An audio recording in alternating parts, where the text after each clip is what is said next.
Се договоривме дека ќе се договараме. Нема интервентно зголемување на минималната плата. На последниот состанок на Економско-социјалниот совет за годинава, Сојузот на синдикати незадоволен што точката за зголемување на минимална плата воопшто не беше во планот на владата. Поканата која ја добивме не беше во предвид да се дискутира за унапредување на животниот и работничкиот стандард на работниците, ниту на граѓаните. И бевме изненадени од таквата покана, веројатно некој сакаше да си честитаме нова година денес. Сепак, на барањето на ССМ, точката за минимална плата беше ставена на дневен ред, но без успех.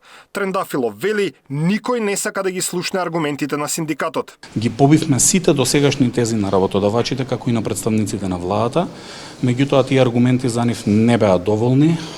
Анкетата која спроведе ССМ од 1600 испитаници исто така не беше репрезентативен примерок. Тоа што Македонија има најниска минимална и најниска просечна плата, односно ако има дно, многу пати кажуваме сме под дното и тоа не е доволно. Ставот на владата е јасен. Ако работниците и работодавачите се договорат, тие немаат проблем за интервентно зголемување на минималната плата. Ние како влада никогаш не сме биле против зголемувањето на минималната плата. Според сите параметри што ги гледаме, економските параметри, не покажува дека треба да интервенираме директно, пошто ќе се соочиме со зголемување на инфлацијата, ќе се соочат малите и средните предпријатија со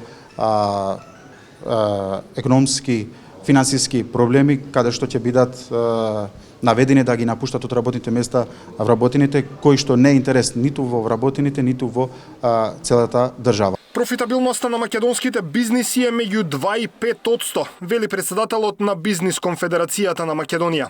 Поради тоа, во овој момент, енормно зголемување на минималната плата не би било добро за државата. Сепак, оттаму дале предлог преку законски измени да се интервенира во одредени сектори. Еден од предлозите на Бизнис конфедерација на Македонија во рамки на законот за работни односи да се прошири колективното договарање со што ќе се вклучи и минималната плата, особено во одредени сектори.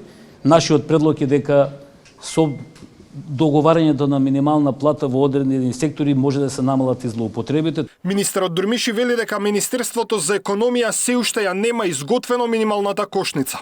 Прашан дали државата планира новогодишна или божикна кошница, како што имаше во минатото, Дурмиши рече дека за сите прашања надвор од темата ќе одговорил во среда на брифинг со новинарите. Даниел Василев, Сител телевизија.